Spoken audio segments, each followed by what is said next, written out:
Depois de ter visto tanta coisa, você achou que não tinha mais nada para estudar, não achou? Pense de novo, hoje é Tag Questions.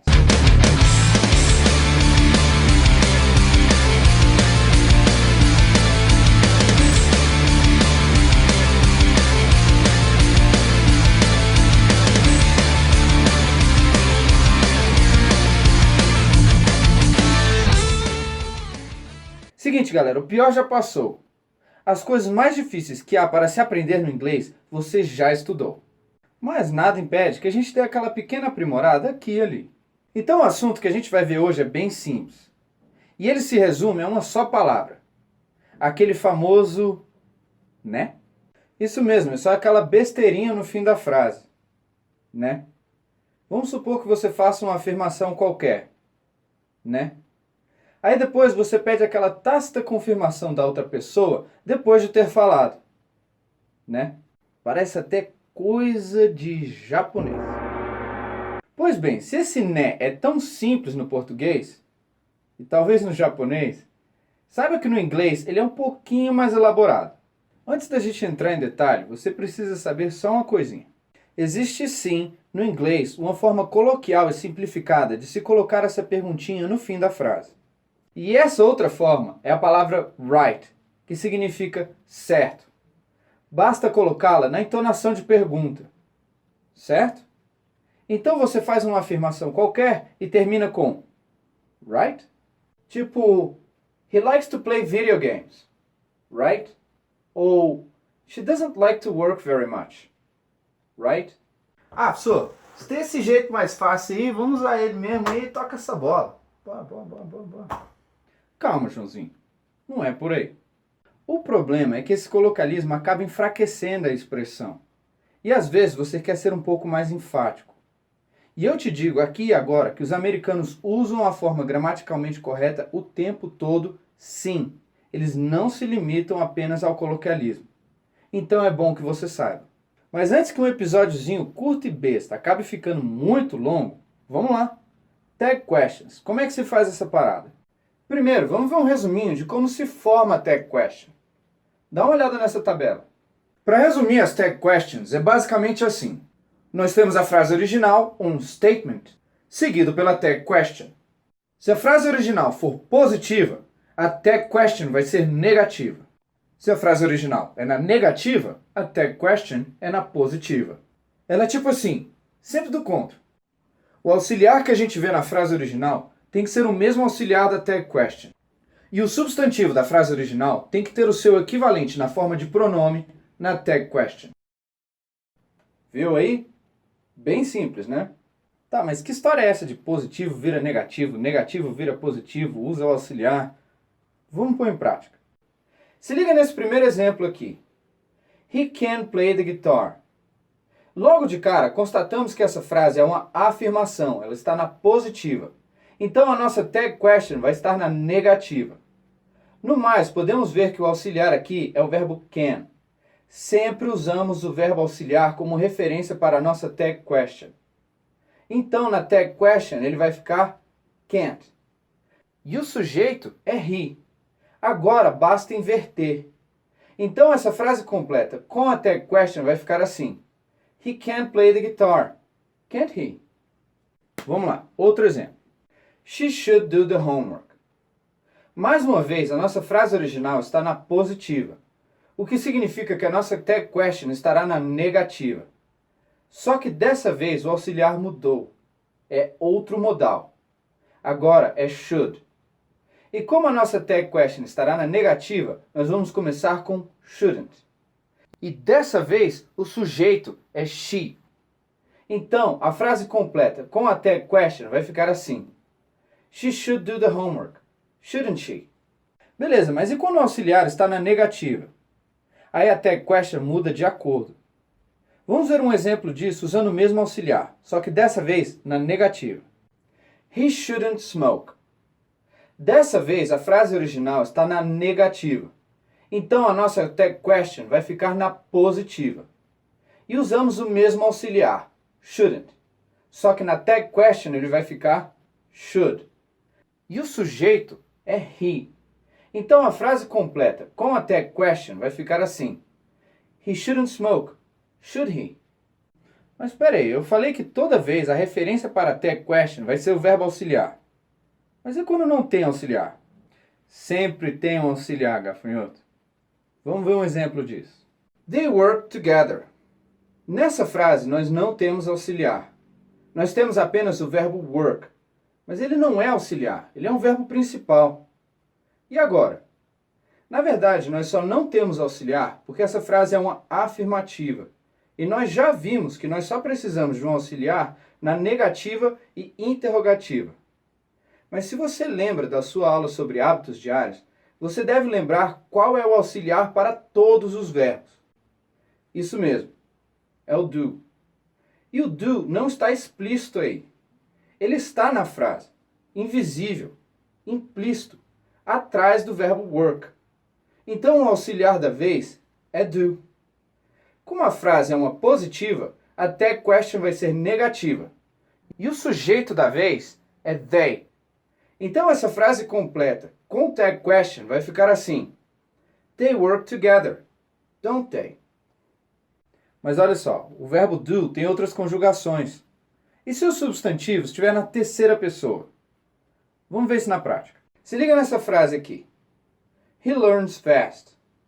Aqui, de novo, o auxiliar não aparece, porque essa frase é uma afirmativa. Mas você sabe qual é o auxiliar em questão. O do. Mas atenta que agora o verbo tem um S na frente. Pois é a conjugação da terceira pessoa. Então o auxiliar, na verdade, é does. E como na anterior, ele está implícito, invisível aí na frase. Essa frase também é uma afirmativa. Então a tag question vai estar na negativa, doesn't. E o sujeito em questão é he. Então essa frase completa com a tag question vai ficar assim: He learns fast, doesn't he? Outra adaptação acontece ao auxiliar do se o verbo principal estiver no passado. Se liga nessa outra frase. You talked to them. Aqui o auxiliar do também está implícito.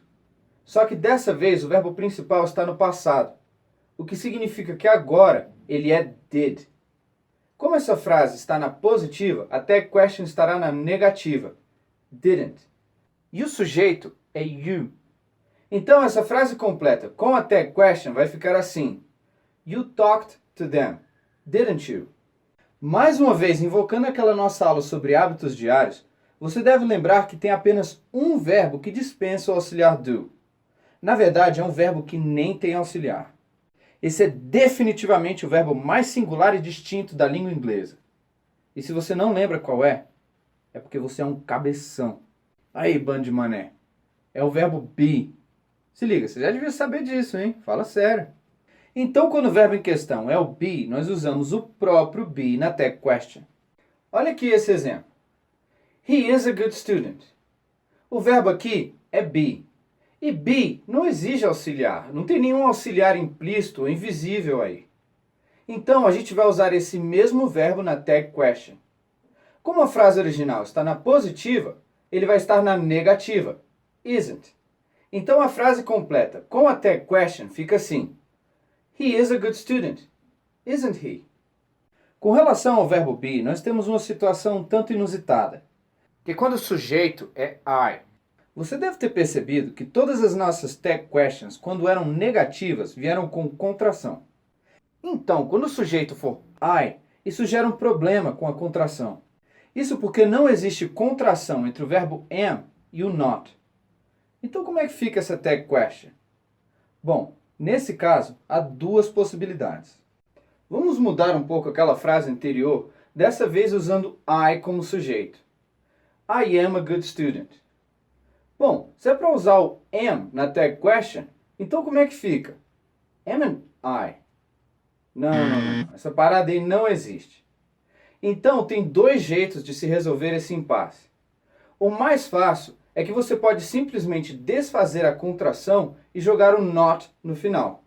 Então fica assim: I am a good student. Am I not? Outra possibilidade é que se abra uma exceção de conjugação apenas para o sujeito I.